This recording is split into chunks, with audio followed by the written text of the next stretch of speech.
Sobat Doder, malam Minggu. Wah, ini ada lagunya nih. Malam Minggu, lagu yang dulu. Tapi kita tidak bermalam Minggu, tapi menyampaikan informasi paling aktual tentang perkembangan Timur Tengah, bagaimana Indonesia kelojotan gara-gara apa? Kebijakan rezim Prabowo Subianto. Sabtu 28 Maret, Anda masih bersama saya, Jarod SW di channel terheboh di Jagat Maya. Assalamualaikum, Dodo. Salam FFF. Waalaikumsalam.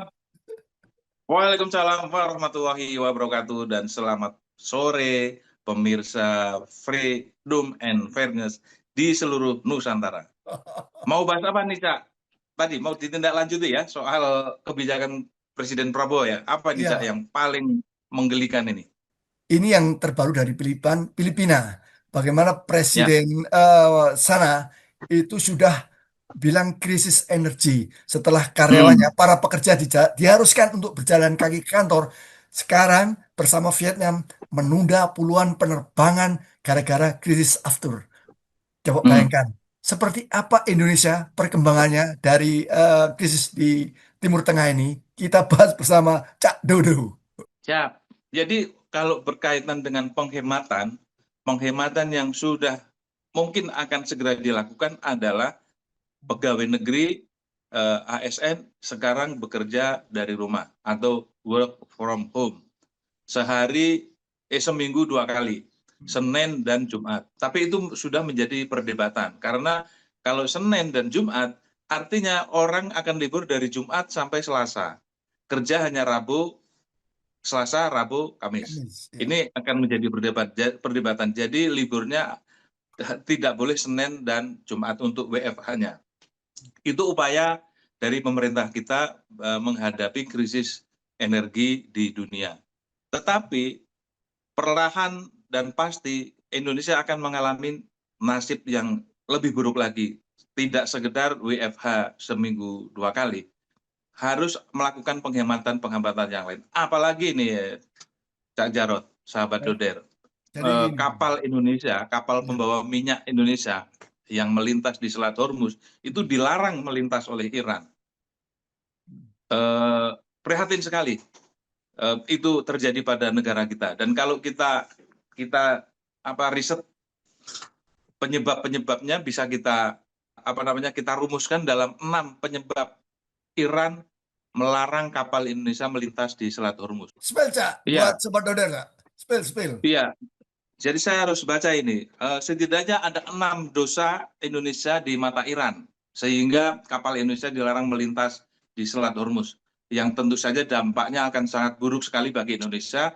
Harga BBM pasti akan naik. Jadi 6 dosa Indonesia itu diantaranya satu, pada 2023 Juli, pada bulan Juli 2023, Bakamla RI menangkap supertanker MT Arman 114 berbendera Iran di Laut Natuna Utara.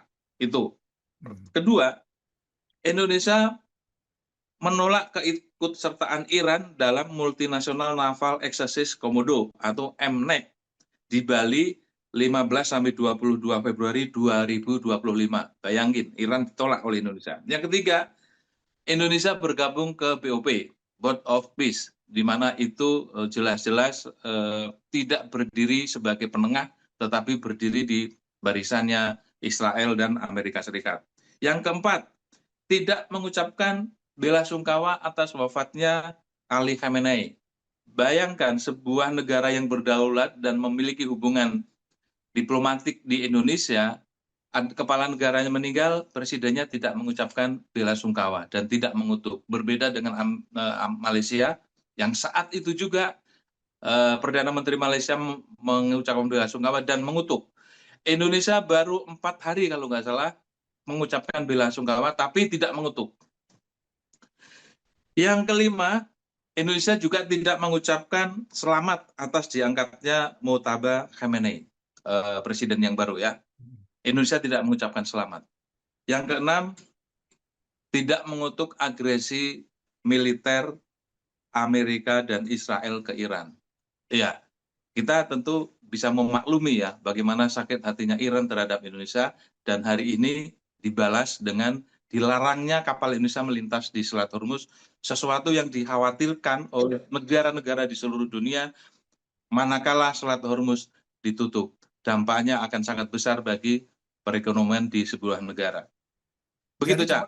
jadi coba Doder, sebuah sikap, sikap itu tentang karakter kita, bagaimana memperlakukan kawan, bagaimana memperlakukan lawan. Nah, coba kita lihat, Betul. Spanyol itu Ya. bukan negara Muslim, tak? Tapi dia kekeh atas nama kemanusiaan, membela perjuangan Palestina sampai sekarang. Penyerangan Amerika dan Israel ke Teheran dibalas, tak? Dia akan membela mati-matian Iran. Terbukti kapalnya lolos di Selat Hormuz. Bayangkan nih, ini Spanyol kita. Hmm. Hmm. Spanyol tidak membela kepentingan Israel dan Amerika terhadap krisis di Timur Tengah ini. Dan juga saudara-saudara, saya melihat listnya. Siapa saja, negara mana saja yang diperbolehkan melintas lewat Selat Hormuz, kecuali pro-Israel dan Amerika.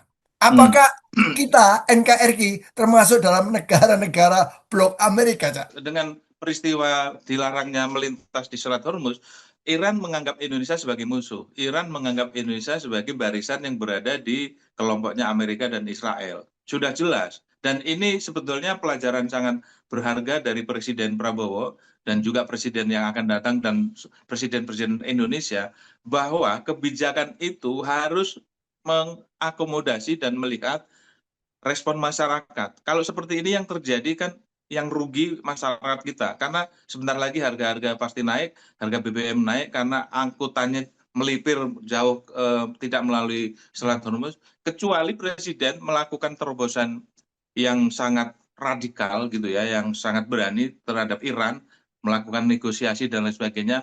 Apakah itu berhasil, pertanyaannya, untuk membuka supaya bisa diperbolehkan melewati Selat Hormuz?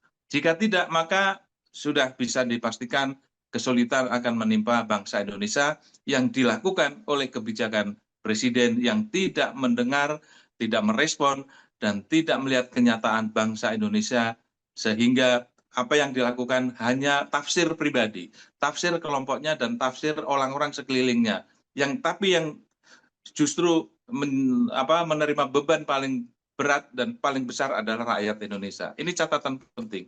Jangan sampai terulang lagi, dan soal positioning jelas, kita sudah dicap oleh Iran sebagai musuh. Sementara kita tahu rakyat Indonesia di medsos, netizen itu mengeluh-elukan Iran bagaimana sebuah negara berani melawan Israel. Tidak seperti Arab yang tunduk atas telunjuk Amerika, dan Indonesia berada di posisi itu. Sampai gini ya, di medsos juga.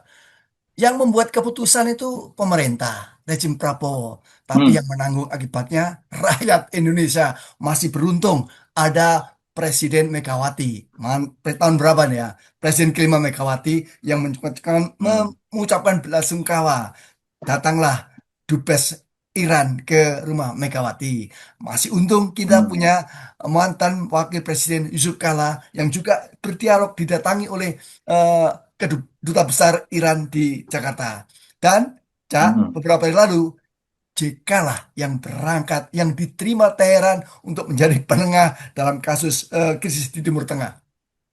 Ya, itu keuntungan yang luar biasa bukan bagi masyarakat Indonesia.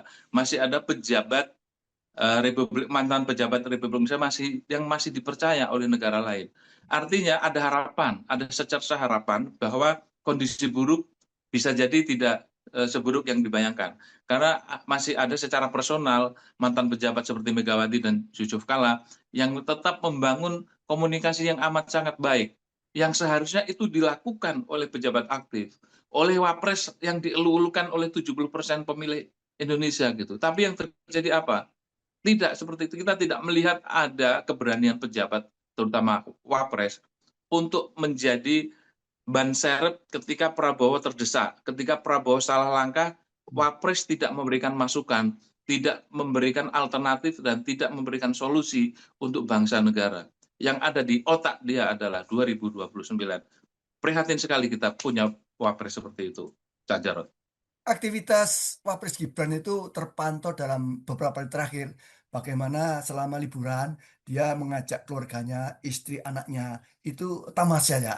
Jadi mencerminkan kata netizen, wah Indonesia aman-aman saja. Terbukti Wapresnya coba lihat wajahnya begitu lugu, bekerja sama apa melakukan refleksi dengan bertamasya. Artinya tidak ada kegentingan yang memaksa dia harus berpikir. Seperti itu, apa kejamnya netizen itu ya. Netizen tidak kejam, justru netizen itu kacamata yang paling akurat dalam memandang persoalan dan perilaku politisi kita. Jadi netizen maha benar netizen dengan segala komennya. Jadi jangan salahkan netizen, karena netizen itu tidak punya beban, tidak punya Kepentingan ya, kepentingan. dia tidak punya beban, sehingga dia memberikan tidak punya kepentingan, sehingga dia memberikan penilaiannya sangat akurat dan sangat tepat. Tidak harus memikirkan ini siapa nanti yang kita menyinggung siapa, enggak. Justru itu hati nurani rakyat Indonesia yang dimunculkan melalui bahasa-bahasa netizen, melalui pernyataan-pernyataan netizen. Jadi tidak jahat, tidak. Justru itu kita harus apresiasi lebih banyak lagi netizen yang memberikan dan memantau perilaku pejabat kita. Nah, sekali lagi soal Gibran yang tampil seakan-akan negara aman, seakan-akan sejahtera, itu kan buat keluarga dia. Ada jutaan keluarga lain yang hidup dalam ketidakpastian. Ada anak-anak yang lulus sekolah, lulus SMA, lulus perguruan tinggi yang nggak jelas masa depannya. Pernah nggak dipikirkan oleh Gibran? Bagaimana pertanggungjawaban mulutmu yang mengatakan 19 juta lapangan pekerjaan? Kalau menjadi penguasa, 19 juta lapangan pekerjaan. Sekarang yang ditonjolkan adalah Prabowo mengatakan kita sudah menghasilkan lapangan kerja 1 juta pekerja MBG. 1 juta bro, bukan 19 juta. Dan MBG itu dalam perjalanannya sampai hari ini menimbulkan banyak masalah. Jadi tolonglah lebih bijaksana dalam memberikan komentar. Kita ini netizen, masyarakat itu jeli melihat perilaku, sikap, perbuatan, dan tindakan kalian gitu. Jangan dikibulin dengan bahasa-bahasa yang seperti itu. Satu lagi bahasa yang santun, kita hidup sejahtera gitu, tenang, aman, dan lain-lain. Satu lagi dengan berapi-api mengatakan bahwa kita sudah berhasil. Enggak, publik tidak akan percaya apa yang dikatakan oleh pejabat karena faktanya berbeda yang terjadi. Ucapan dengan fakta di lapangan. Jadi Benar. seperti itu cara yang terjadi di Indonesia itu.